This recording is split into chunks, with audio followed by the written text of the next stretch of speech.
7, 6, 5, 4, 3, 2, 1.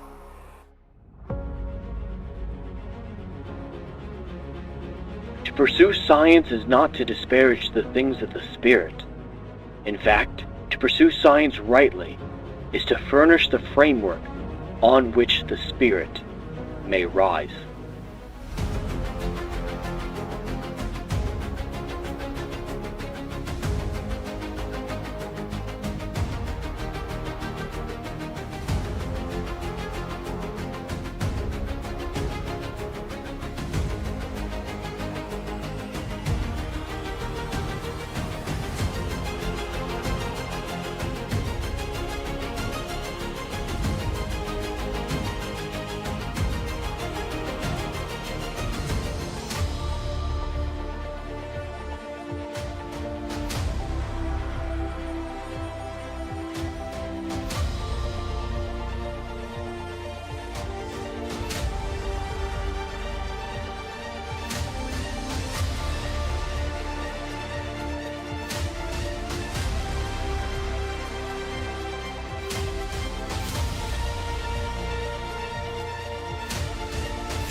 Welcome to the Endless Frontiers, your home for all things science, fiction, and science fiction. I am your host, Jed Morgan, and thank you so much for joining me for episode 3 of the Write or Fight podcast.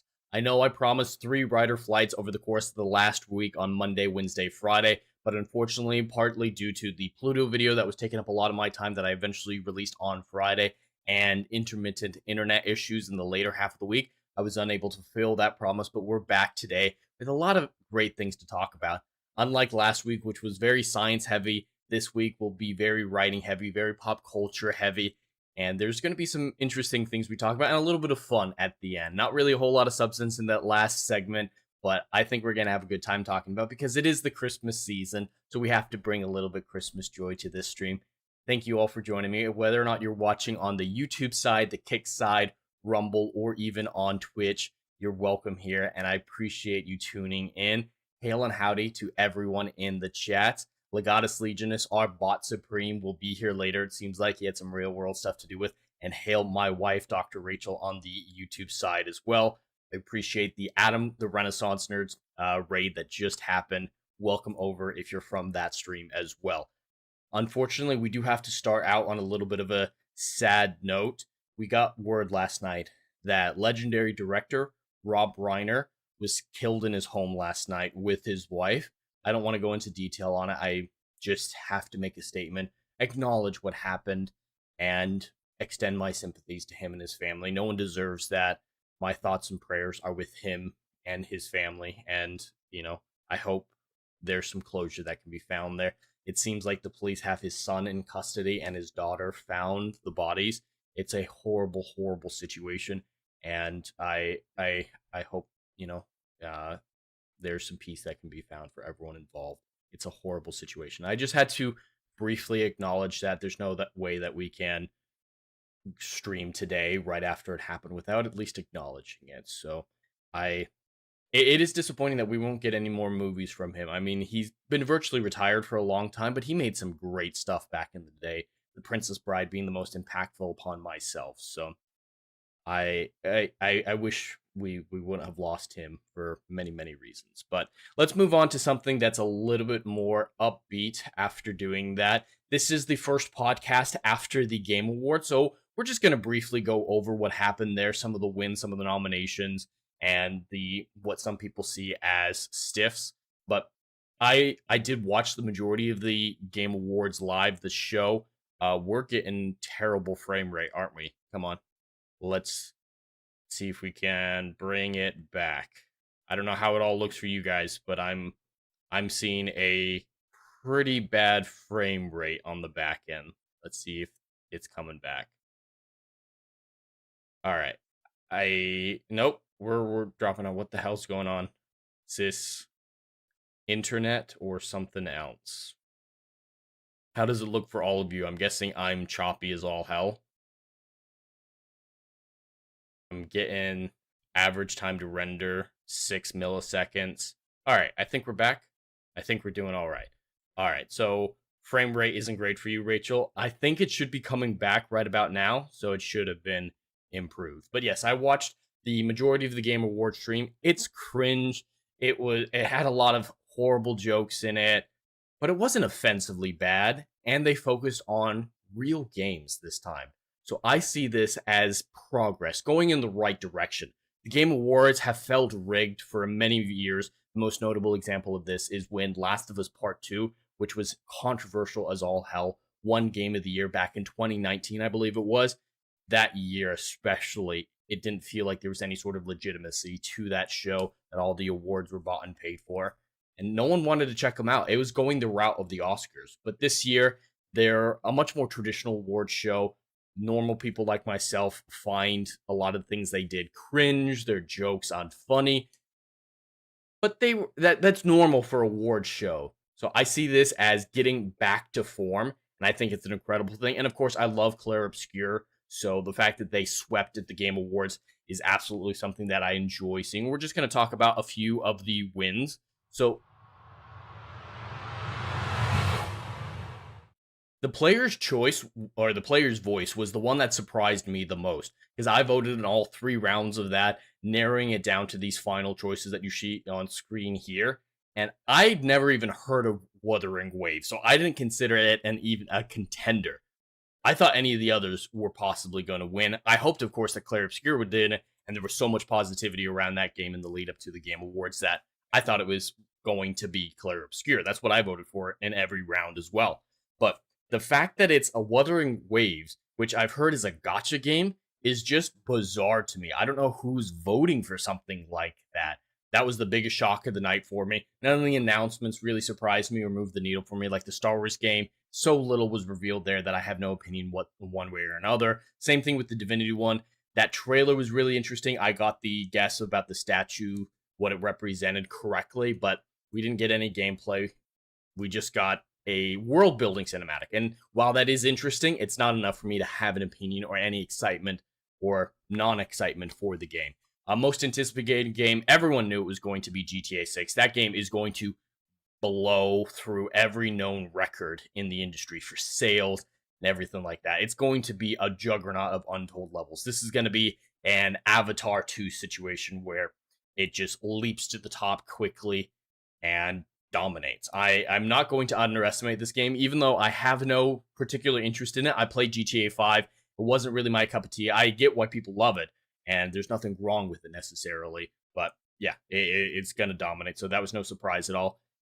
The best adaptation was a mixed bag for me, because I haven't seen most of these. What I have seen is Last of Us Season 1 and the Minecraft movie, both of which I despised. So I didn't care who won this one. I just wish we had better options for game adaptations. There haven't been a whole lot over the last few years that stand out. At best, you've got stuff like Five Nights at Freddy's, which is a large departure from the game. I recently watched Five Nights at Freddy's 2 and absolutely loved it. They tuned up the horror factor to an incredible degree. It was frightening. I wouldn't take small children to the second one, whereas I would for the first one. It wasn't included in this list, unfortunately, though. It seemed like they were primarily sticking to streaming products, which is strange, but there's not a whole lot of great competition in that field. So Last of Us 2 winning wasn't a surprise. Don't really care. Best multiplayer game, everyone's loving Arc Raiders. It's not my type of game, so I'm not going to play it, but I've heard so many great things about it that I'm happy that a game like this was able to win. One that players of this variety actually wanted. So that's incredible to see. Don't really care about the rest of these categories. None of them seem too surprising or shocking or anything. The best RPG category, however, is something I want to briefly talk about.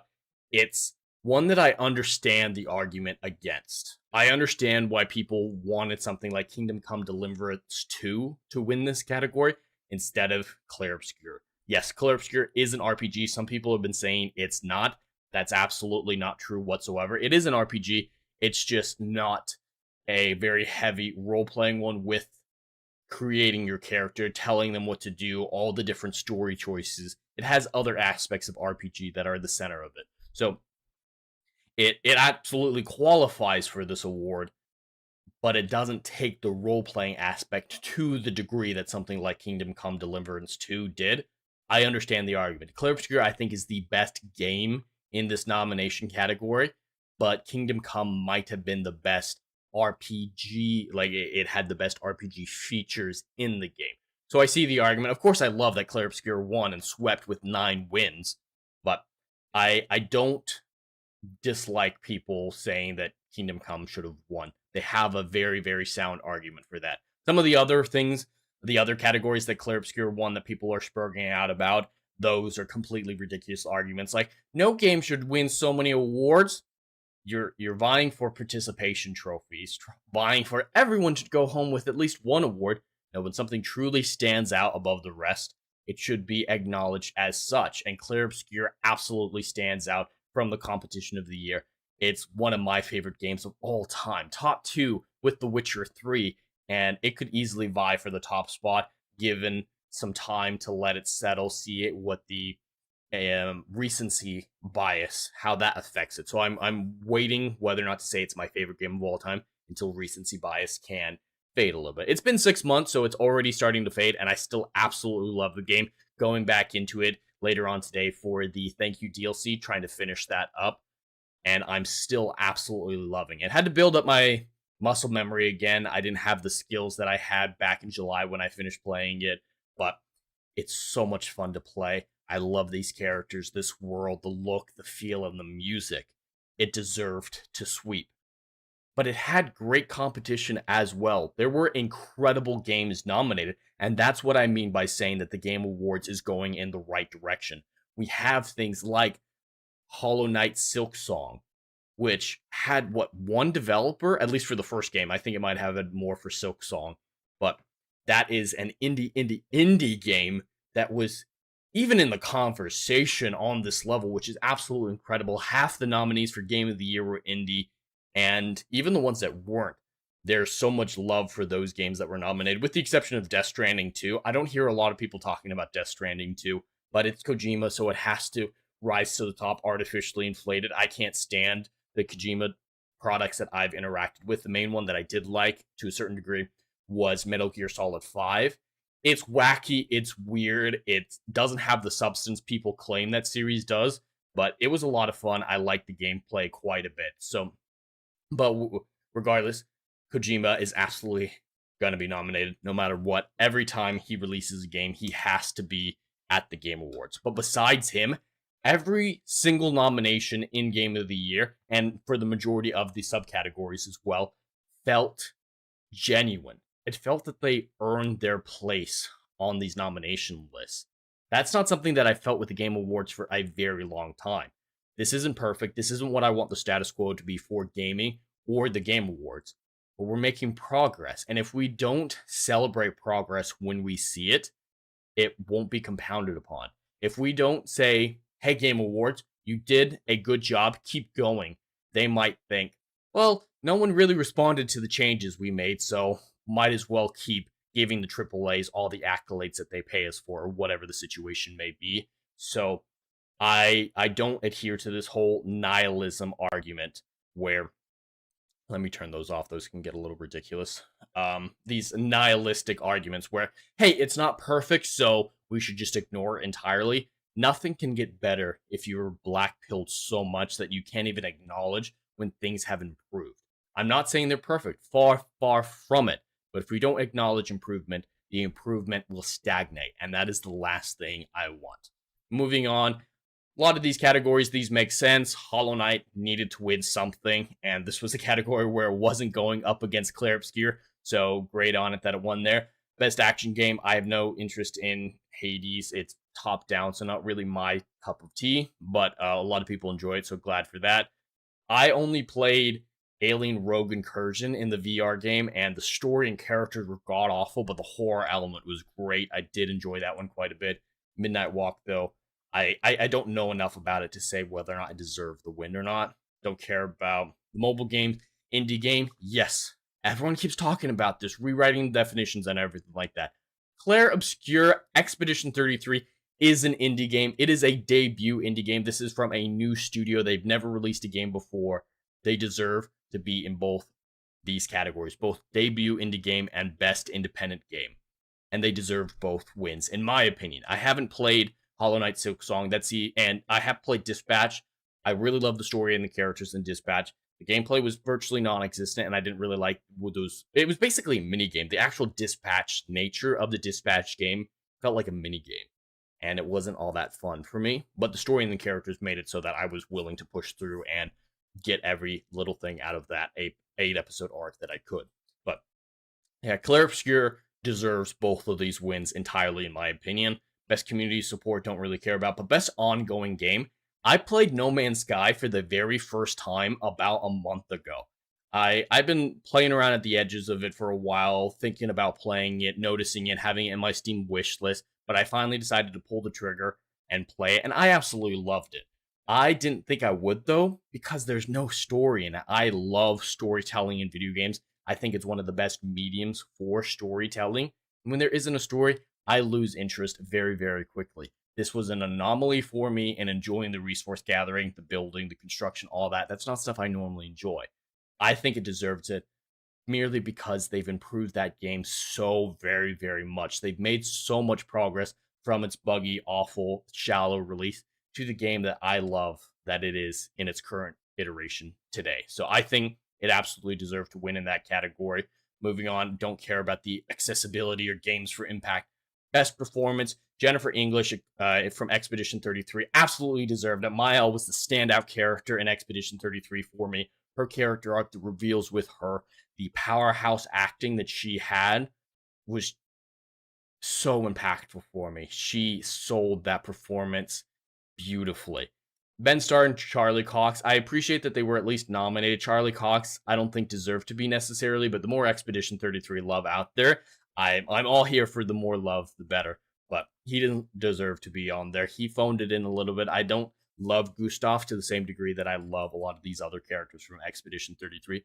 Ben Starr absolutely did a great job, deserves to be nominated, but he didn't have that same range that Jennifer showed with different versions of Mael, different points in her story. She evolved so much over the story, and you were able to feel that evolution through her shifting performance. Ben Starr with First So was fairly consistent. He should have been. That was absolutely what the character needed and the writing required. So he did a great job with that, but he didn't get to show off his range. I feel like best performances should really show range. Jennifer English showed the best range out of these nominees. Best audio design. This is the only category besides player's voice that Expedition 33 was nominated in that it did not win. I don't really care about audio design as a category. I think music and score is way more important. So the fact that they lost this one doesn't bother me in the slightest. And Battlefield 6, people love that. So if it's going to lose to anything on this list for audio design, Battlefield 6 would have been the second choice that I would have gone after Expedition 33. So great on them. And the music. There are few soundtracks that I've ever heard for a video game as incredible as Expedition 33's, especially the We Lost track from Phase 2 of the Simon boss fight. There are different versions of that track in other places in the game, like part of a Renoir fight has it, but the iteration that's in the second phase of the Simon fight, that's a gym song. That is a pump you up. The world is falling apart, but we're holding firm. Every single piece of music in that game was a work of art. Most of this game was a work of art, from visual to performances to music and everything like that. Music, however, is still a massive standout with all that artistic greatness from the other aspects of the game. Every track I love. I have a playlist of it that I listen to regularly. So besides Game of the Year and probably narrative, this was the category that it needed to win the most. I've heard some of the music from Silk Song, for example, and it's great. But from what I understand, there's not as much variety. Clair Obscur has dozens and dozens of tracks, and they're all bangers. So there's not a single one of that track that I've listened to, and I've listened to it all many, many times, that I feel is, this is just something they threw out to fill dead air. Each one, you could feel the love and care put into it. So it absolutely deserved best narrative.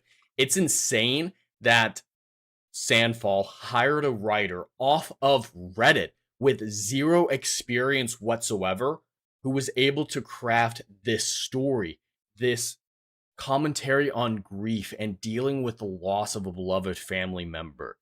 It is so emotional and impactful. I was invested in the game within the first half an hour, 40 minutes when the first gomage happened. It drew me in. This writer, she managed to make me care about these characters that I only just met and knew nothing about their backstory. I didn't even understand what was going on. But seeing Sophie disintegrate into rose petals, I needed to know why. And the performances sold it so very well. This, I think, is, after Game of the Year, the most important category. It was so powerful as a story. Without a story, like I said in the No Man's Sky section, I lose interest in the game very, very quickly. I never once felt drawn out of the story. I never once lost my immersion. The story kept me hooked in every line of dialogue, every scene. So I love seeing it get that. And then, of course, Game of the Year, Clair Obscur, Expedition 33. It is a top to bottom incredible gaming experience that we'll remember for years. I'm already getting the itch to New Game Plus, especially with the Thank You DLC that I'm playing, getting me reintegrated into this world. I'm going to replay it at least once a year, I think, as long as I don't break my controllers. It's a very parry-heavy based combat system, and that puts strain on your RB button. My controller's RB button is worn down from playing it once, so it might be, hey, I'll play Clair Obscur, replay it every year when I buy a new controller, or when the controller's about on its way out and it's time to buy a new one. I don't want to buy a new controller every time I play the game, but it is more than worth it doing so. So yes, just because this was the first stream that I had a podcast after the Game Awards, I just wanted to briefly talk about all these different categories, go through it very quickly, and give the Game Awards the little praise that they're due for making progress. I think it is very important to show that they're going in the right direction.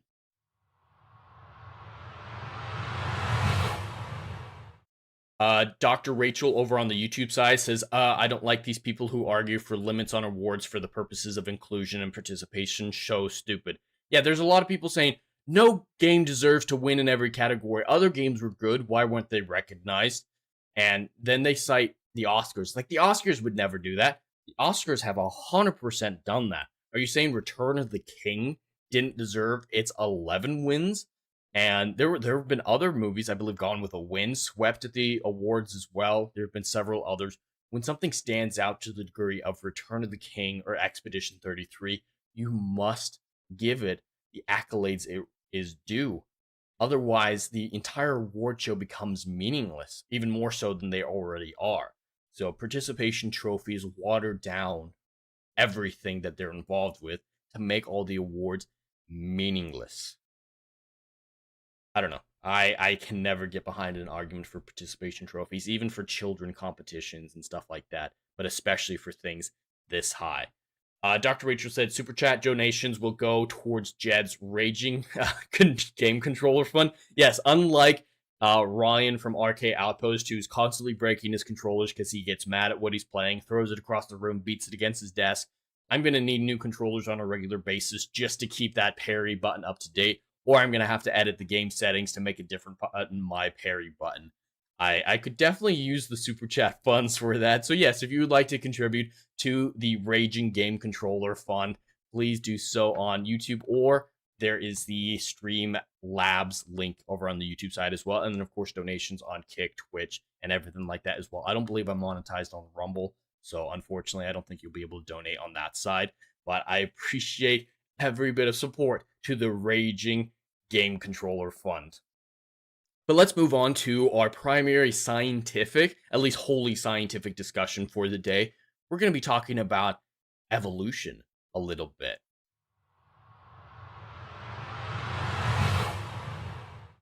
So we have the story from the IFL Science. This is our primary scientific article that we're going to be talking about today. And yes, it is about evolution, but not in the grand scale evolution of single-celled organisms to complicated life forms that happened in the early Earth.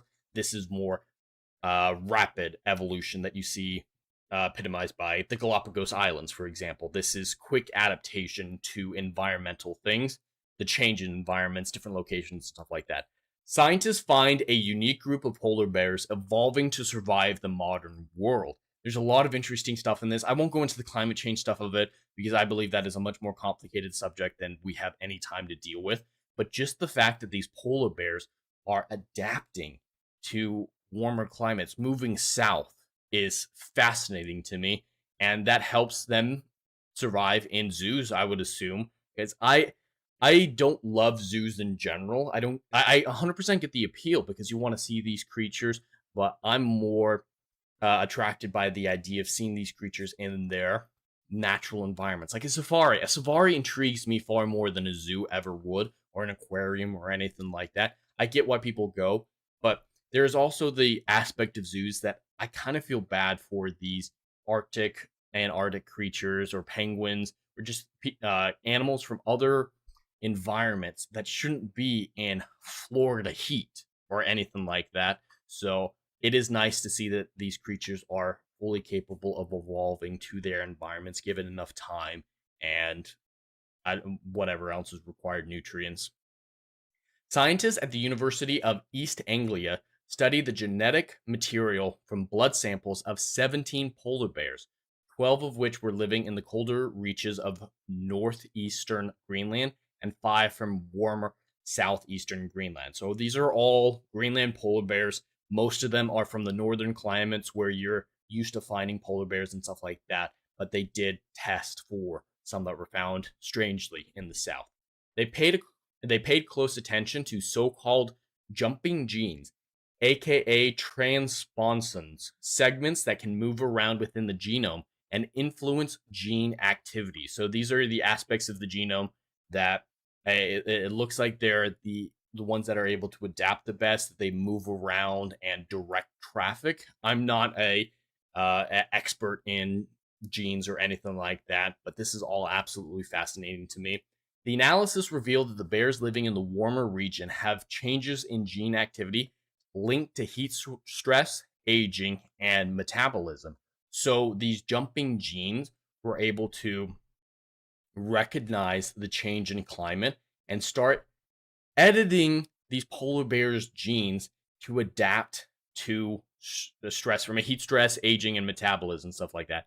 Essentially, this means that different groups of bears are having different sections of their DNA changed at different rates, and this activity seems linked to their specific environment and climate.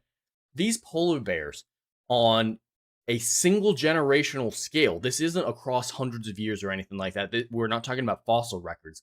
An active immigration from northern Greenland to southern Greenland are able to change their genome to adapt to the warmer climates. And of course, it's all cold to someone like me who lives in Florida and lived in Arizona beforehand.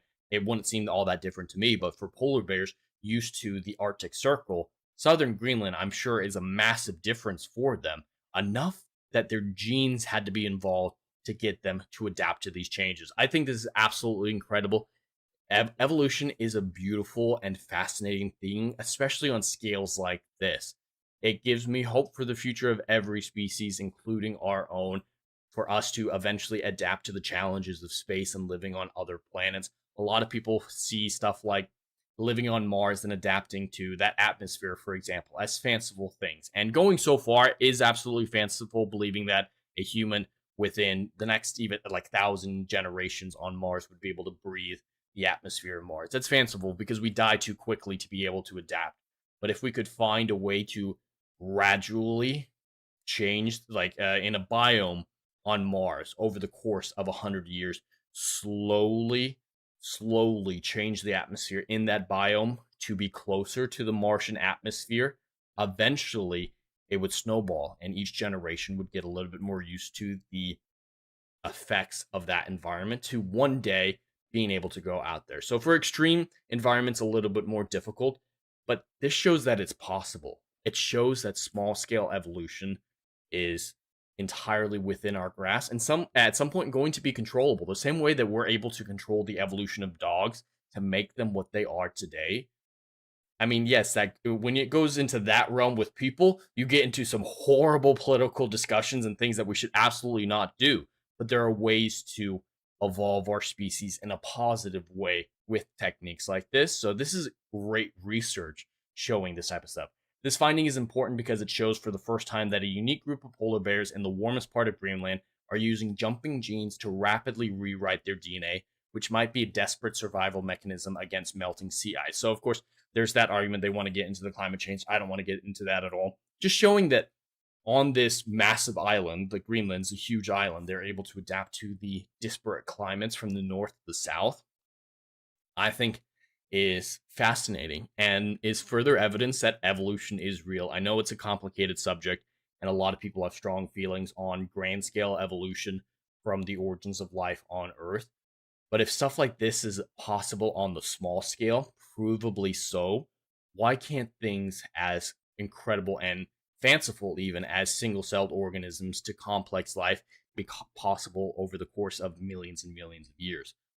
This is great research that they're doing that applies to so many different things of evolutionary science and astrobiology, like I was mentioning with the Mars example.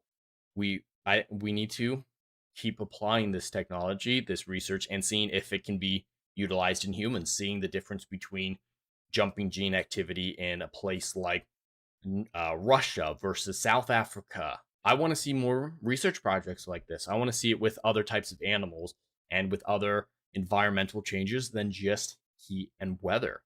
There's some fascinating things can be discovered here. I don't know if you all are as interested in this science as I am. Evolutionary science is a beautiful and intriguing subject to me, one that I'm not an expert in or do as much research in as I do in stuff like astronomy and astrophysics, but it applies to the future of humanity as much as it does to the past.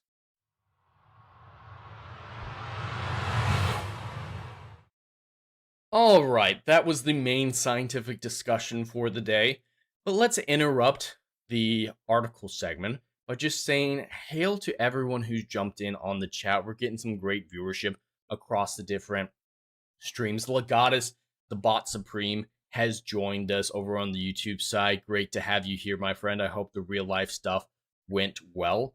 We're having a good time. We talked about the Game Awards and the genes of polar bears rapidly adapting to different environmental changes.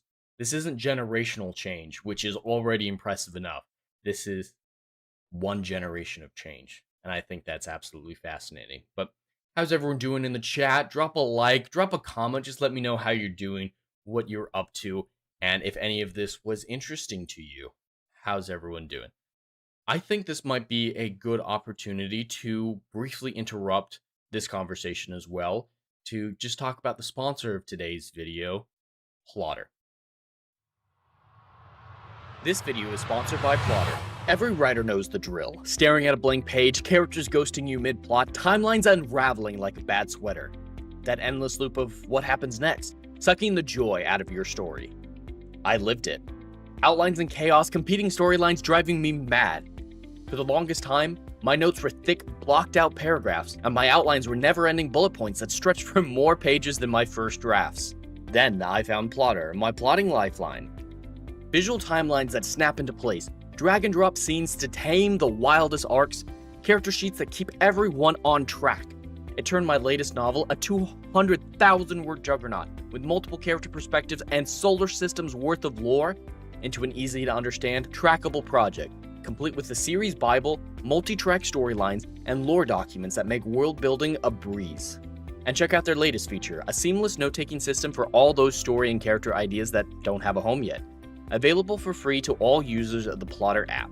For pro users, your notes and files will automatically sync across devices with cloud storage. If you're tired of the plot purgatory, use my link or scan the QR code to get Plotter for life with a single payment of $150. Your epic won't write itself, but with Plotter it'll flow like never before. Link in the description. Let Plotter help you conquer your stories.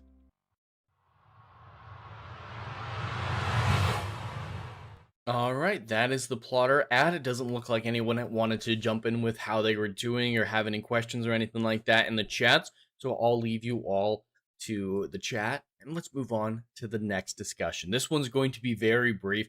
I just wanted to talk about the rumor that is the next Witcher 3 expansion.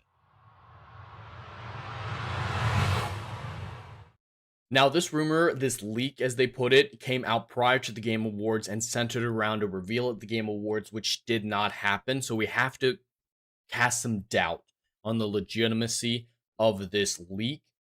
But the idea of it is something I still wanted to discuss. It's still an idea that I find fascinating and entirely viable. So for those of you who don't know, Witcher 3 came out in 2015 and was produced by CD Projekt Red. After the initial game came out, there were 2 expansions with Hearts of Stone and Blood and Wine, both of which were absolutely phenomenal. Heart and Stone was very character heavy with some beautiful set pieces, like the painting sequence, but it was just in the same part of the map. Focuses on the character. It has one of the hardest boss fights in the entire game. There's a Toad Prince that you fight at the very beginning of Hearts and Stone. I think it's the most difficult thing to fight in the entirety of The Witcher 3. Even myself, who I feel like I'm very good at that game, play on Death March every single time, I struggle immensely with that fight. Blood and Wine, though, is the iconic one. It serves as the epilogue to the main story. You don't need it to understand the ending of the main game, but it's absolutely great icing on the cake with a fantastic environment. You get a new map down in Tucson, which is basically Italy. You get these great vineyards, these great stories, and a little bit of gothic horror in there with vampires being the primary antagonist. But this leak is saying that there will be a new DLC expansion like those 2 for The Witcher 3 to serve as transitional material to The Witcher 4. I find this is very plausible. The Witcher 3, they're still involved in that world. They're still updating it. It was only a couple years ago that we got the next-gen update, which included new storylines, new voice acting, and everything like that. So it's not some faraway idea. It's not like they haven't touched this world in 10 years at this point, or nearly so. I can 100% buy something like this. You need a transition, and a new expansion would be a great way to do it.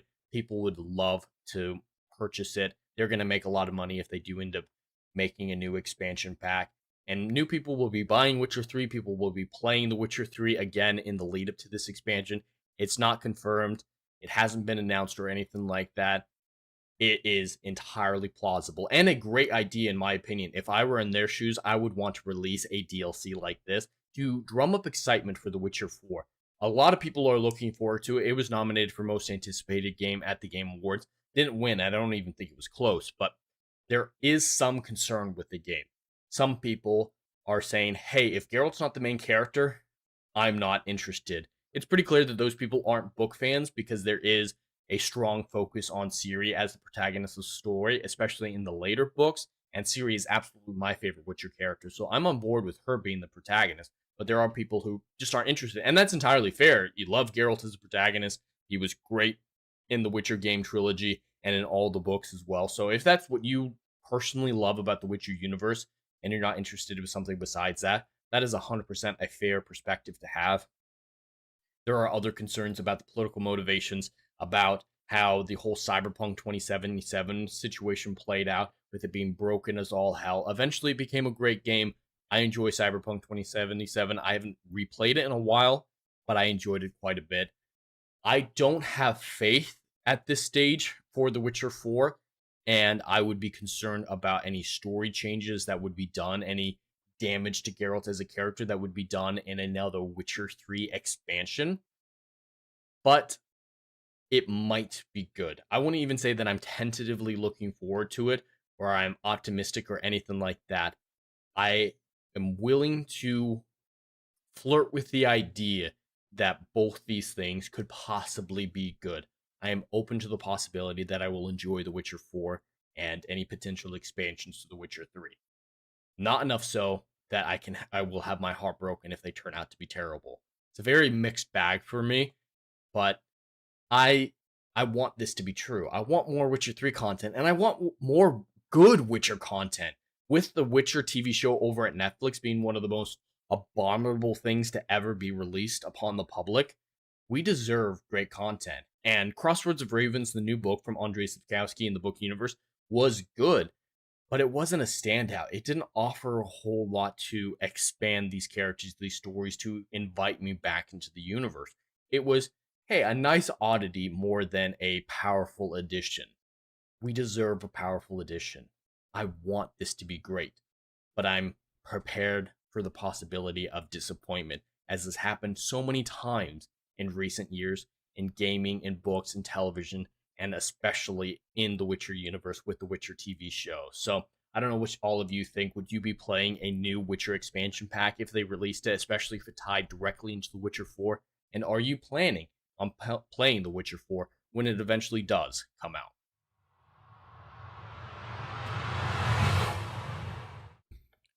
I think we're moving at a good clip, chat. We're about 40 minutes into the stream. I try to go for about an hour for these podcasts. Don't want to do anything too crazy. Just hang out with you guys a little bit, talk about the science and the science fiction and the fiction that I love so very, very much. And, you all are just great to hang out with.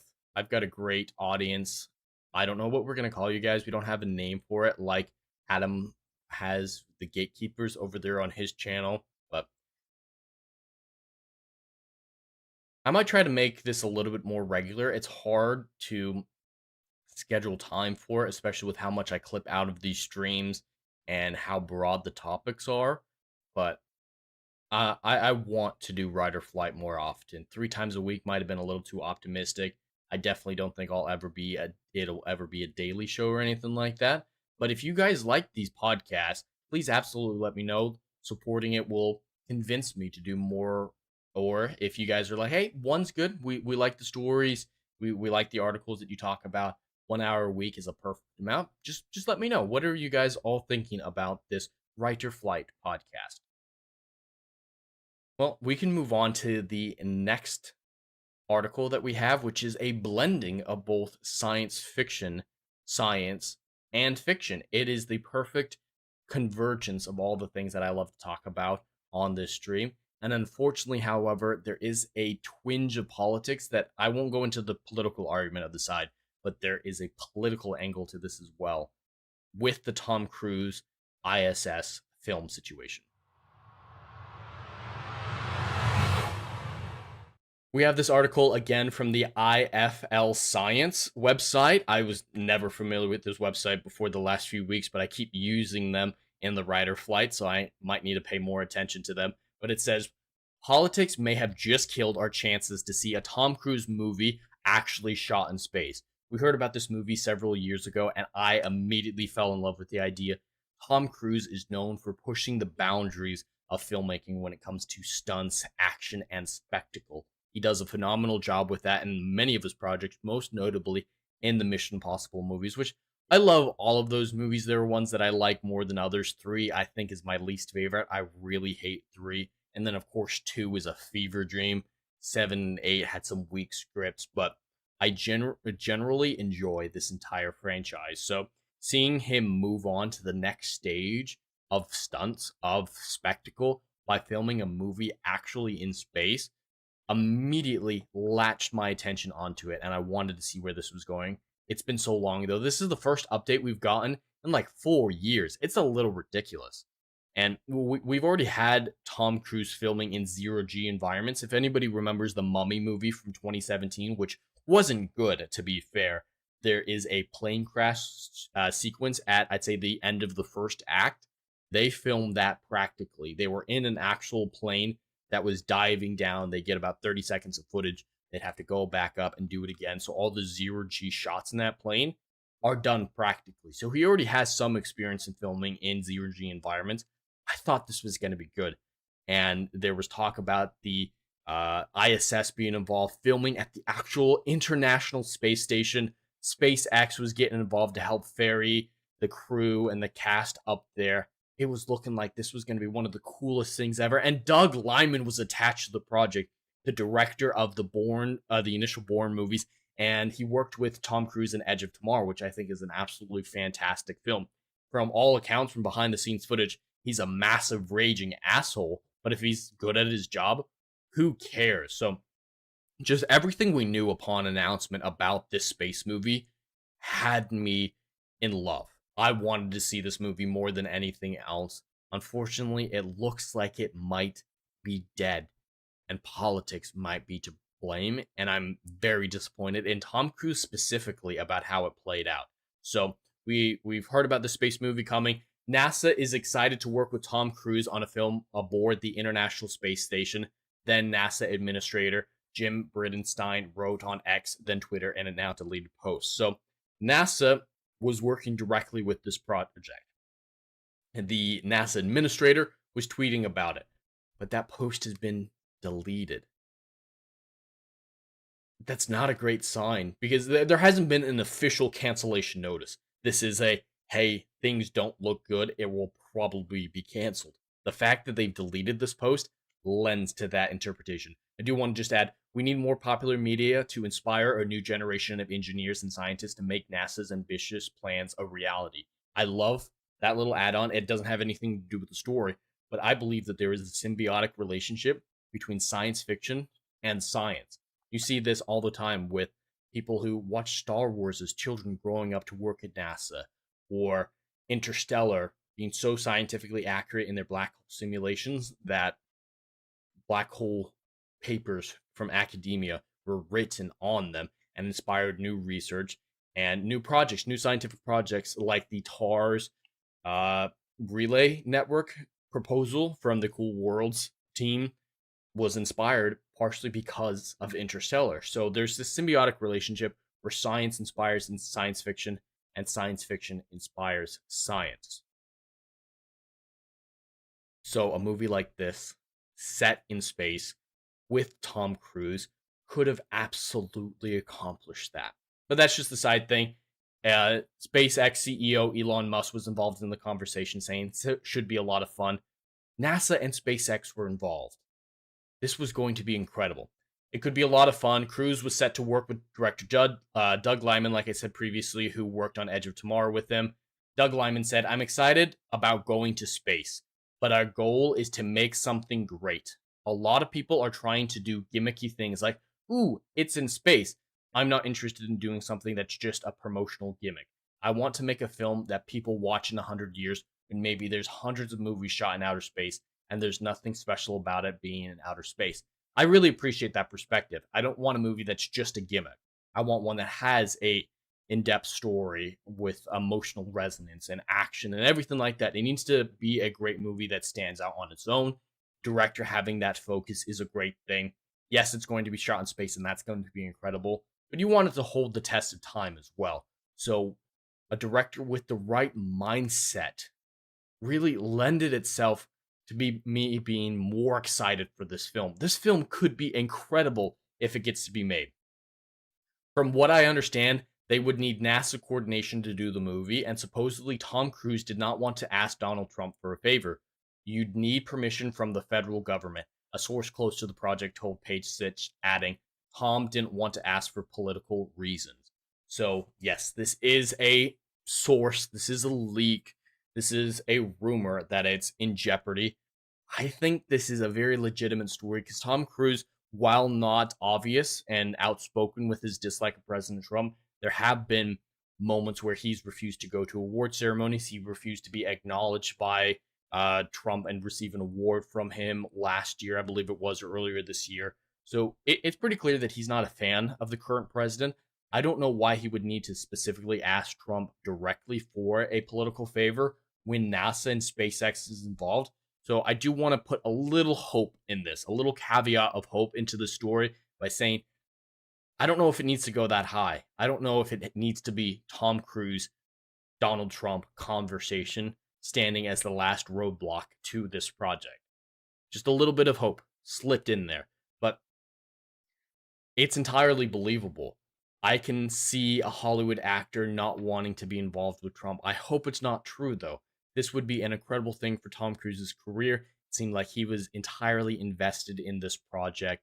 He wanted to go to space. He wanted to push the bounds of filmmaking capabilities like he has for the majority of his career. I hope he wasn't willing to let his dream die and this incredible project die because he was unwilling to put aside a political bias that he doesn't even talk about that much publicly, stand in the way and let it all burn because of that. It's disappointing if true, but there's potential for it not to be true. I don't know what you guys think. Do you think this story is true? Do you think Tom Cruise would really make a decision like this? And would you want to see this movie? First and foremost, I know I'm an anomaly. I know I'm someone who loves science and science fiction more than the average person, so I'm the target audience for something like this. But does the spectacle and the director's comments about the story still needing to be strong intrigue you with this concept? I want to know the non-science fiction nerd like myself's perspective.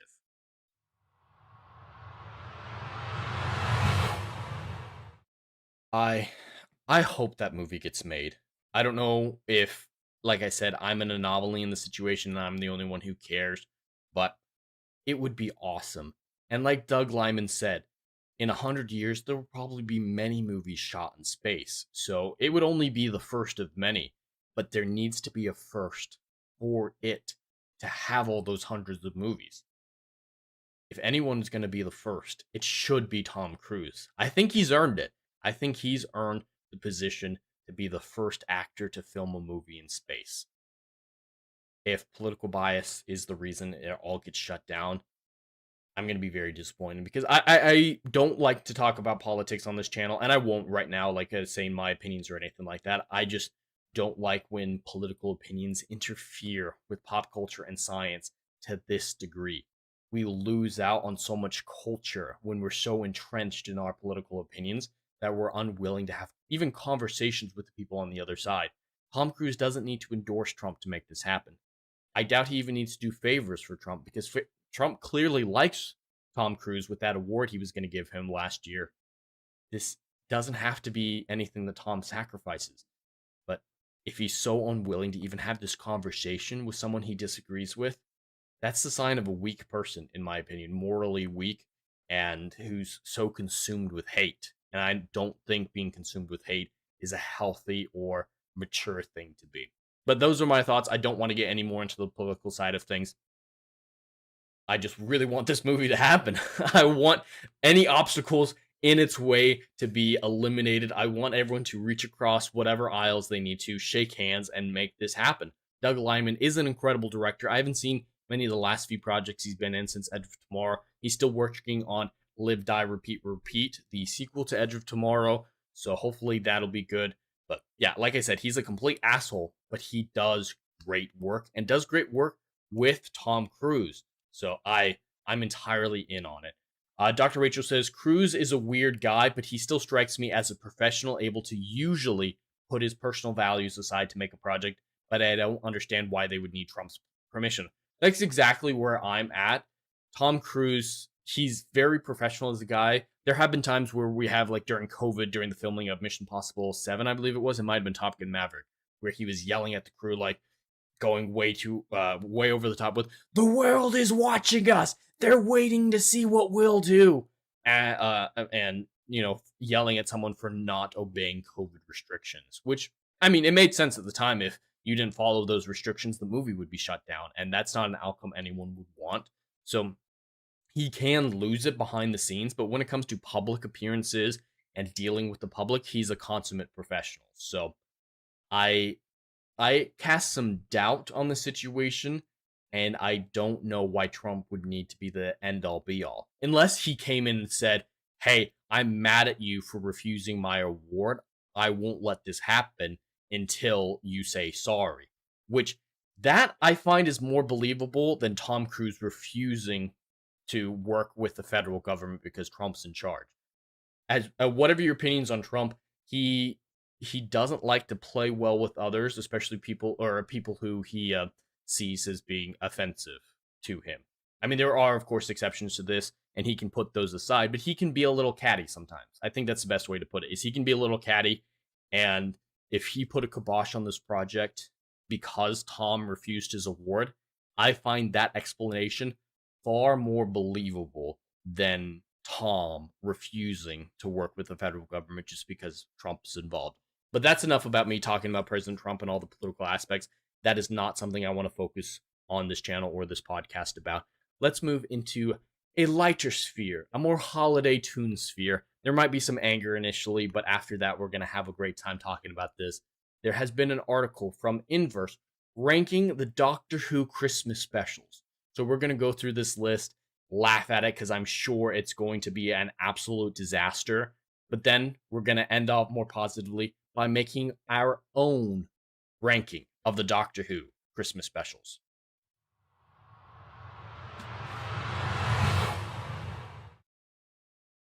Dr. Rachel said, I forgot about the behind-the-scenes yelling during COVID, but even that came from a place of, I want to get this project done. Yes, absolutely. It was all about getting the work done. So it seemed like he would fight to make this movie, because that's what he's always done, is fight for his movies to be made, even if that means funding the projects with his own money. But we have this article here from the Inverse ranking the Doctor Who Christmas specials. Santa's a robot, famously from The Runaway Bride. You've got Shooty on the image here. You know they're going to be talking about the Shooty specials, and most likely the Jodie Whittaker ones, even though those aren't technically Christmas specials.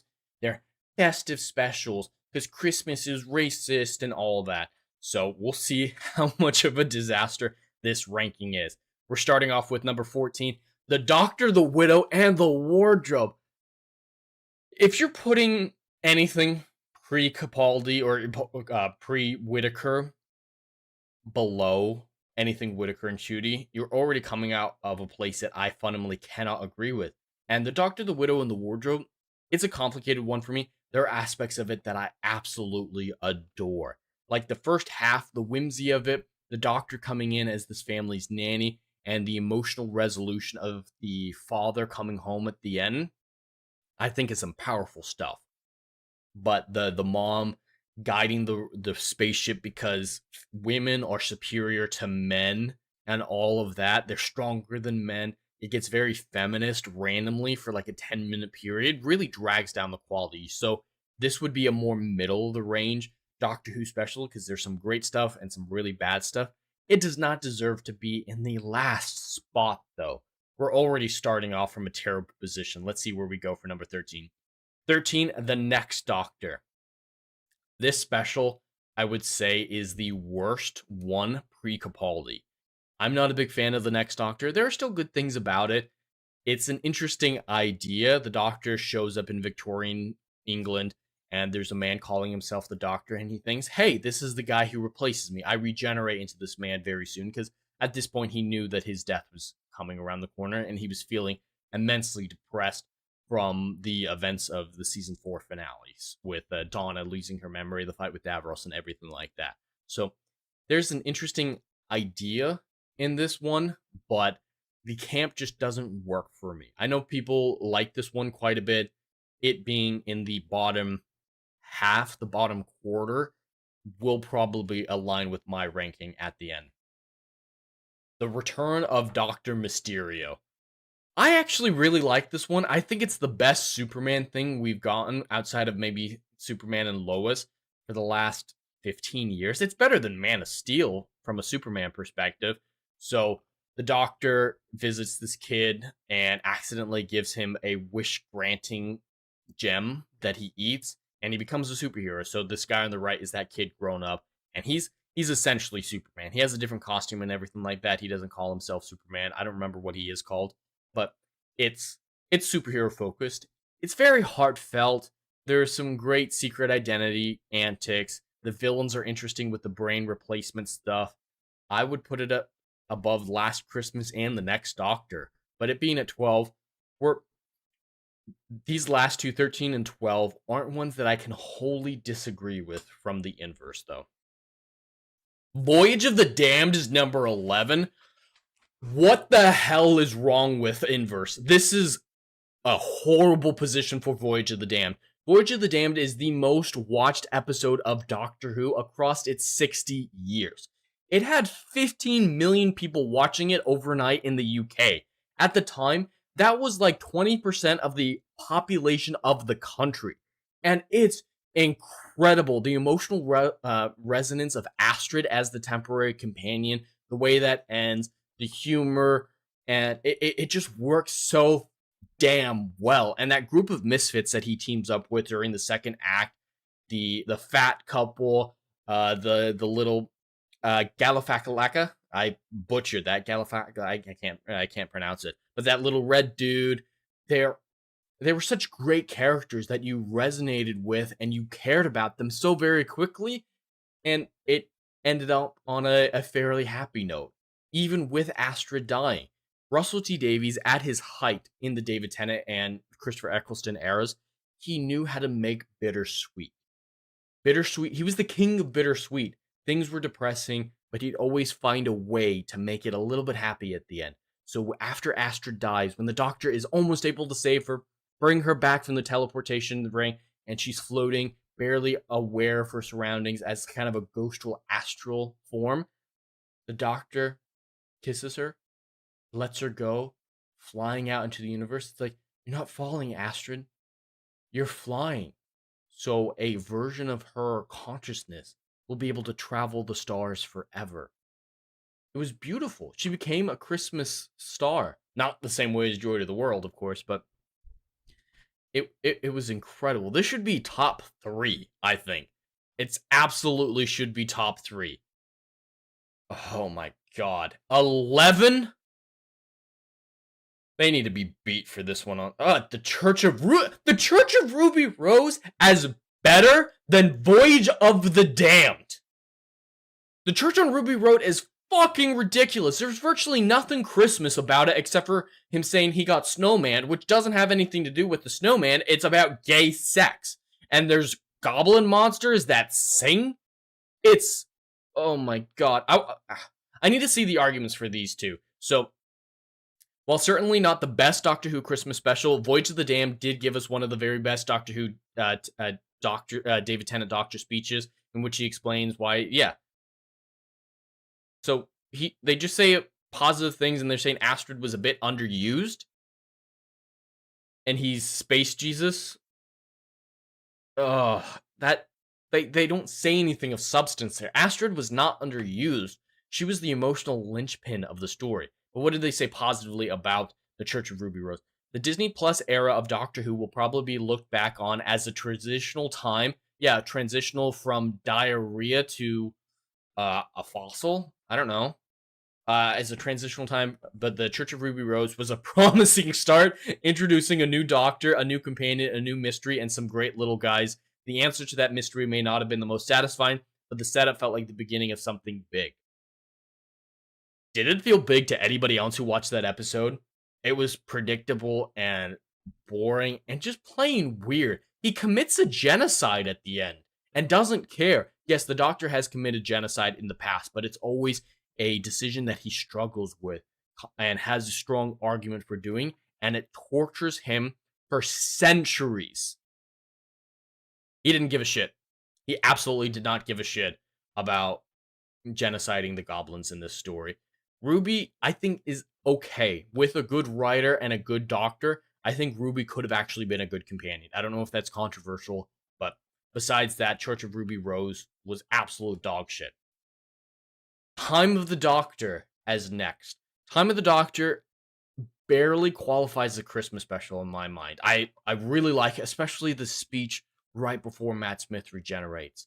There's some weirdness at the end of the second act, beginning of the third act, when he goes full regeneration nuclear and blasts away the Dalek invasion. That was weird. There's some things that are weird about it. Trenzalore feels a little underwhelming considering how much they've been building up to it over the last 2-3 seasons before that. But it focused more on the regeneration aspect than the Christmas aspect. And that made sense for what they were going for. It was a regeneration episode, but 9 isn't a bad place. So about middle of the road for real Doctor Who specials, I can get behind that. Joy to the World as better than Time of the Doctor. And Voyage of the Damned. This is starting to hurt me. I was getting worried when I didn't see any Shooty Who or Jody at the very bottom. Joy to the World, where a fat bitch literally eats a star and becomes the star of Bethlehem. Yes, you heard that right. The fat chick on the right side of your screen from Bridgerton eats a star and becomes the star over Bethlehem. Because she did that, and it like implies, yeah, it was just a normal baby, but because this fat bitch ate a star, Jesus became someone. This white lady from the present is the reason Jesus was seen as divine at the time. It's insane. It's fucking stupid. And it's not very well written. The Time Hotel could be fascinating. It's a great concept. The Moffat episodes of the Shooty era have the best concepts. They still don't have any sort of resolution, and they're dragged down by the characters and actors that are available to them. This one's wholly his fault, though. Stephen Moffat wrote that into the story. So he's no savior coming in. As much as the Moffat era, especially the Matt Smith's first season, some of my favorite Doctor Who out there, he's not going to save it with replacing RTD. It's absolutely bananas. The Christmas Invasion, I love the last 10 minutes. When David actually wakes up from his coma, when he starts being the Doctor, when he's quoting The Lion King, that part is fantastic. And you see Rose, who's grown so much over the course of the first season, finally having to take charge. She's not fully there yet. She's not fully confident taking on the Sycorax right before David shows up, but she's shown so much progress. So seeing her on her own for virtually the first time, standing her ground, is great. This is a good place for it, though. It's not a top tier Christmas special. I'm scared to see what comes above it, though. I'm really scared to see what comes above it. A Runaway Bride. This one I absolutely love. I know a lot of people don't love Donna. They find her a little bit too much. I love her, though. Donna's one of my favorite companions, especially with her arc in season 4. But in this one, I'd laugh a lot seeing her in that wedding dress, just screaming her head off. Rightfully so, considering everything that happens to her. It's the one that I consider the most comedic. I laugh so much watching this one. 6 to 4 would be a good place for it, though. It's definitely the higher end of Christmas special, if not all the way up to top 3. The Snowman is better than The Runaway Bride and Voyage of the Damned. This list is hurting me, even with the non-Shooty Jody stuff. The Snowman is okay. It's the best Clara we get outside of Asylum of the Daleks. It's really interesting. I wish this had been the Clara that became the companion. Having a companion not from present-day London or present-day England for the first time in New Who was interesting. We could have gone places with that and gone a little bit more Classic Who, because not all the companions in Classic Who were, at that time, modern-day white women, or just women in general. There was diversity in background, and that was really interesting to see these competing backgrounds introduced to this broad universe of space and time in such interesting ways. Like Leela is classic. She is virtually a cave woman.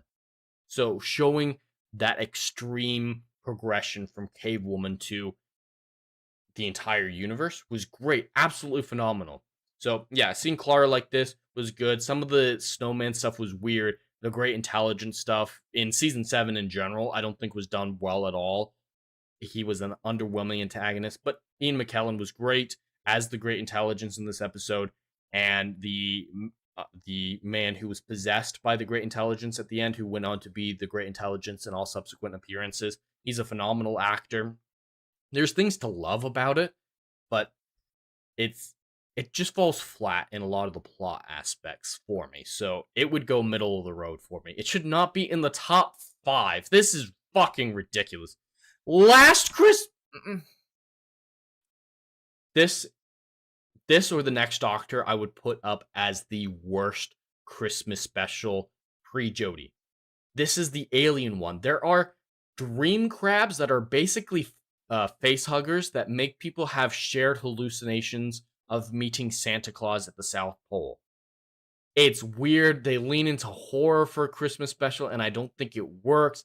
Nick Frost's Santa is fine, but and then there's all the drama about the Doctor and Clara having lied to each other at the end of the last season and admitting it to each other and resolving it really quickly, and what's real, what isn't real.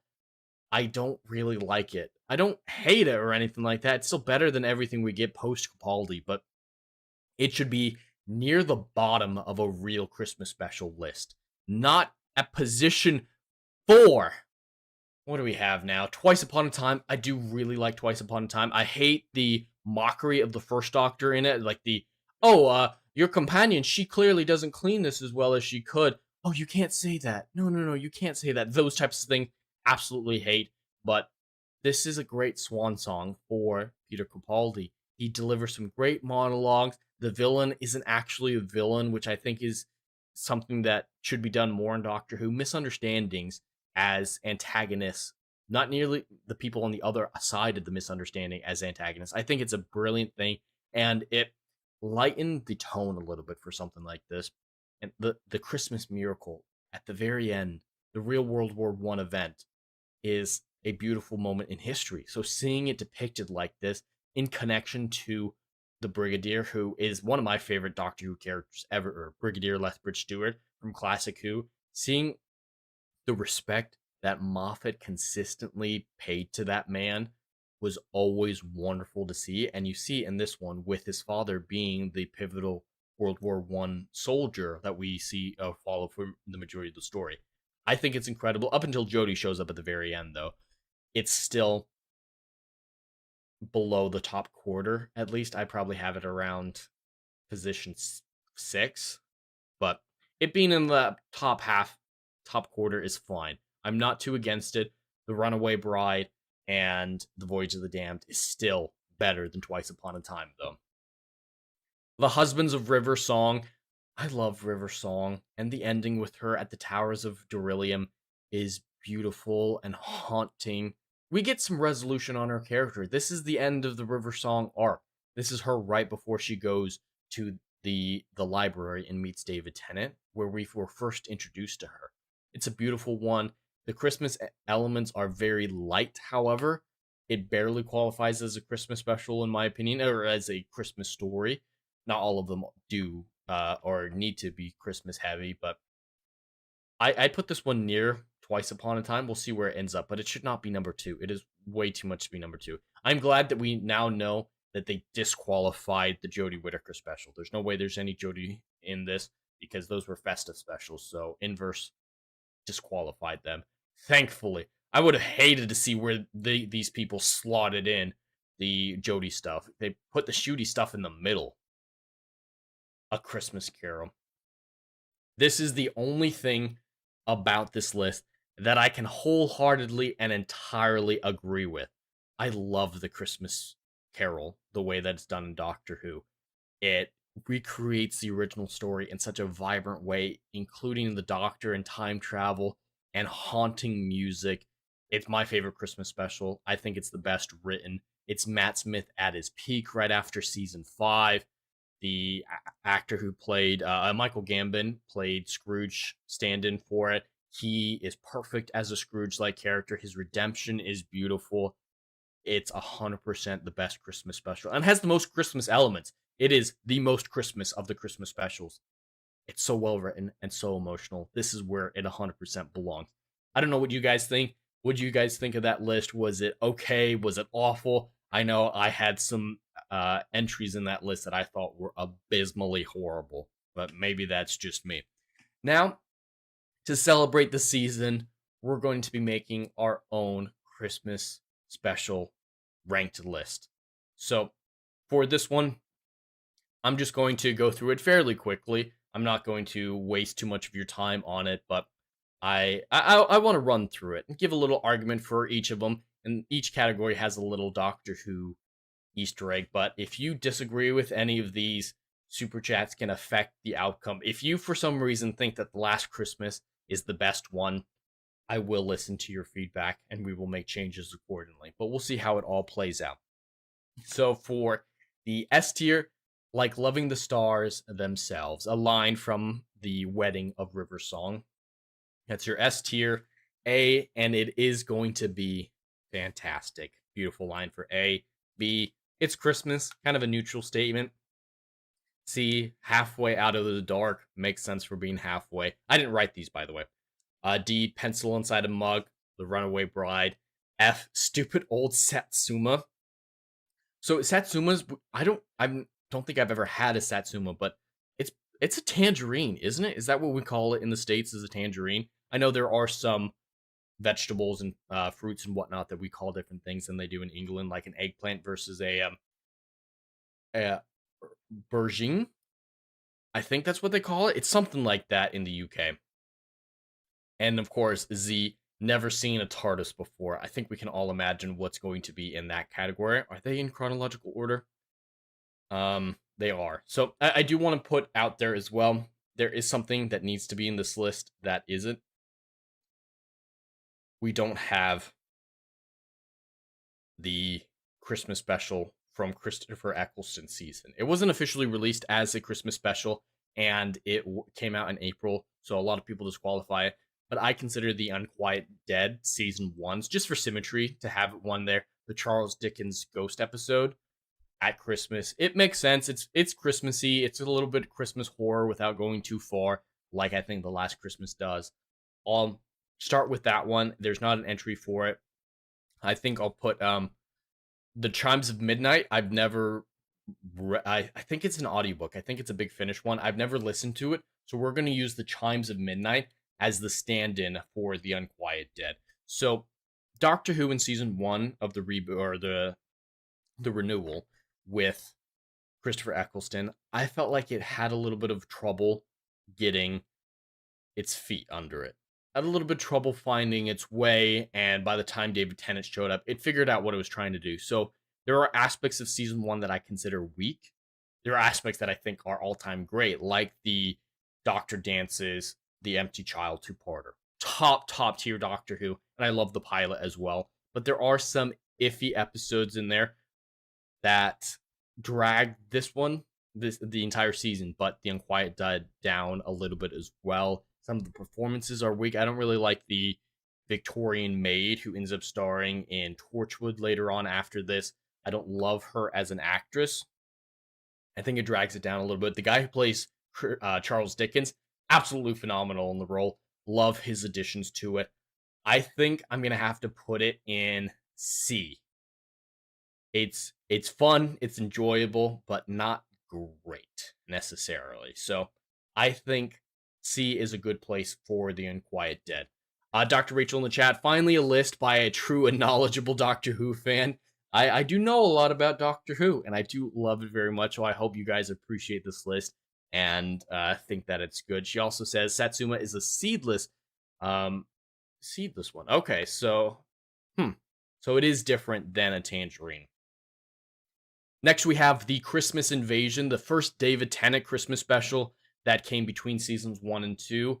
Like I said earlier, I really love this one. It's nice seeing Rose stand on her own, and the last few minutes when David Tennant wakes up, takes complete control of the situation, and dominates the Sycorax is phenomenal. There are some issues with it. I think the cutting off the hand is a little bit cheesy. Love what they end up doing with it, so I forgive it with the master storyline at the end of his second season. So the cutting off the hand went places. It's just really awkward to see. The CGI is not great. It just doesn't seem to meld. And there's a few moments like that, like the spinning Christmas tree, I think is a little too much. It's very cheesy, going a little bit too far into the cheesy route for me. And it just doesn't quite nail its story.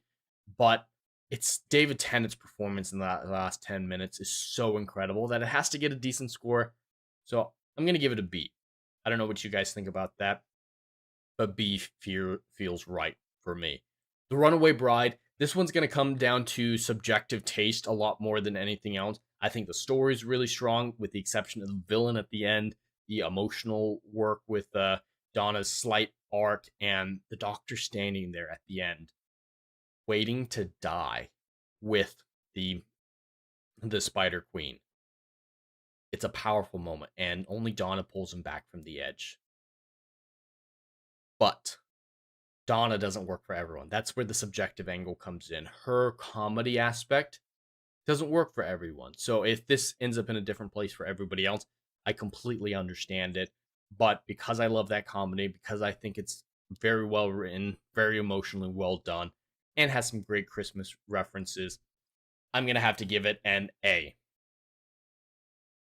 And if there's multiple in a category, I'll arrange them inside the category so it's an actual ranked list as well from top to bottom. Next, we have The Voyage of the Damned. This one, I think, is incredibly well written. It is emotionally impactful. I feel the loss of Astrid every single time. I think the cheesiness is at the perfect amount, not too much like it was in the Christmas Invasion, but not too serious. And then we get the great Doctor Who brief speech. David Tennant, he got mini speeches a lot, and he was always really good at the mini speeches. He's not a Peter Capaldi or even a Matt Smith who had these long, drawn-out speeches that were absolutely incredible, but he got one of his best mini speeches in this episode. With all that said, it's got to go in S tier. It's got to go right up there to top 2, top 3 for this. Next, we have The Next Doctor. I said earlier that I didn't really like it. It doesn't really work for me. The Cyberman, the cyber ship or whatever, the cyber commander at the end was really weird. And the whole sexism conversation about, oh, men are just too stupid to have minds as powerful as mine, Doctor. It's a little sad. It's a little disappointing. It's got to go D, pencil in a mug for me. Now, End of Time, this one I have to split up. So people might have a reaction to this one, thinking of End of Time Part 1 and 2 as a cohesive piece. Part 2, I think, is absolutely incredible. I love Part 2, especially with the Barnard Cribbins arc in it. It's so emotional. They choosing whether or not to use the gun, the Doctor sacrificing himself for Wilfred. It's powerful, powerful stuff. Part 2 would go in A or S tier. It absolutely deserves to go up that high. Unfortunately, Part 2 was a New Year's special. Only Part 1 is a Christmas special. And Part 1 is significantly weaker. It focuses on the Master with electricity flying powers after being resurrected. It's bizarre. It's weird. It's not cohesive. The Doctor isn't a big focus in it. He's just standing in the wilderness with over-dramatic Timothy Dalton voiceover for the majority of it. I don't love Part 1. I think it's really, really rough. I'm going to have to put it down in D as well, just above the Next Doctor. I don't know if that's controversial for people. If this were both parts together, it would be at least a B, balancing out the greatness of Part 2 with the roughness of Part 1. That might be my most controversial one in this rankings list. You already heard my arguments for A Christmas Carol. I think it is top tier. I think it's got some of the most emotionally compelling things. It's the most Christmassy. It's not Christmas until I've seen the Doctor Who Christmas special or Christmas Carol. So it's going S, and it's going to the top spot of S. Next, we have The Doctor, the Widow, and the Wardrobe. Like I said, it's kind of a mixed bag. Some great emotional beats, some roughness, especially with the feminism angle to it. So it's going to go C, below The Unquiet Dead. The Snowman, a lot of great stuff, a lot of bad stuff. It's so middle of the road that I end up feeling apathetic about it, and that's its biggest crime. So it's got to go here in C as well, below The Doctor, the Widow, and the Wardrobe, and The Unquiet Dead, just above The End of Time Part 1. I know it bothers a lot of people if David Tennant isn't at the top, but 2 of his specials are near the bottom, unfortunately. Time of the Doctor, it's a great regeneration episode, not a great Christmas special. And the taking out of the Daleks at the end is just bizarre, but that speech at the end brings it home. The cameo by Karen Gillan brings it home. I absolutely love it. It's got to go in B tier for me. just above the Christmas invasion. This one might bother some people as well. This won't be a perfectly universally accepted rankings list, I believe. Even among Doctor Who fans like myself who love everything pre-Jodie Whittaker and whatnot. It's going to be controversial, but this is where I think these things end up. Last Christmas, like I said, it's jarring, the horror elements of it. Not everything is real. The dream crabs, I don't think it's very well thought through, but it's not awful. It's not the worst thing out there. It's not as bad as some of these other ones that are coming later, but it's the worst that we've seen up to this point. The Husbands of River Song has some great emotionally compelling moments, especially at the end. And the first half is whatever, kind of forgettable, kind of charming. It doesn't deserve to be anything like an A or even a B. I think it goes right here in the middle of the C category. The Return of Dr. Mysterio, a great Superman thing, better than we've seen in a very long time from Superman. And it's Peter Capaldi on his way out. You can feel the tiredness that he has for the role. This is before season 10, though. I don't think it really sticks the landing in a lot of ways, but it's not as terrible as some of these other things. I'm going to have to put it at the bottom of C tier. Twice Upon a Time, already talked about it. Bill, I think, is the terrible companion. She's a nothing burger. I don't hate her or really dislike her like a lot of the Jodie Whittaker, Ncuti Gatwa companions. She's just a non-entity for me. So her involvement brings it down. The making fun of the First Doctor brings it down and a ton. But the regeneration speech is incredible. There are so many things to love about this. Farewell. And I see it as the finale of Doctor Who. I turn it off before Jodie shows up. I think it ends it fairly well. So I'm going to put it right here. Husbands of River Song and Twice Upon a Time are fairly interchangeable for me. I know Husbands of River Song is definitely more popular, though. And Alex Kingston's involvement as River Song definitely gives it the edge as her being the main companion. We don't even need to talk about these two. There's the Never Seen a TARDIS Before. They don't deserve to be on this list whatsoever. But that is my ranking for the Doctor Who Christmas special. In last place, let's see, how many of these are there? 1, 2, 3, 4, 5, 6, 7, 8, 9, 10, 11, 12, 13, 14. Am I retarded? So that's 9, 10, 11, 12, 13, 14. Okay. I don't know why it's the same number that I had in the other list, especially since I'm cutting these two out. But we're forgetting that these two exist. So in 14th place, we have The Last Christmas starring Peter Capaldi. Then we have The Next Doctor from David Tennant, The End of Time Part 1 with David Tennant, the second to last episode he was ever in. Then The Return of Dr. Mysterio with Peter Capaldi, The Snowman with Matt Smith, Twice Upon a Time with Peter Capaldi, The Husbands of River Song with Peter Capaldi, The Doctor, The Widow, and The Wardrobe with Matt Smith, The Unquiet Dead with Christopher Eccleston, Christmas Invasion with David Tennant, The Time of the Doctor with Matt Smith, The Runaway Bride with David Tennant in the third spot. Second place, Voyage of the Damned. It needs to be high up there, not near the bottom of the list like the other one. And then, of course, The Christmas Carol in the number 1 spot. What did you guys think in the chat? Do you agree with this list? Do you have any changes you'd like me to make to it? We have a few more people watching now, almost 20 people on the YouTube side. Let me know what you think. I think this is a fairly solid list. There are things that I can see arguments for changing around a little bit. Is this list better than the inverse, at least? That's what I need here. I need to know, is this an improvement? Was this better for you guys than the inverse list I showed?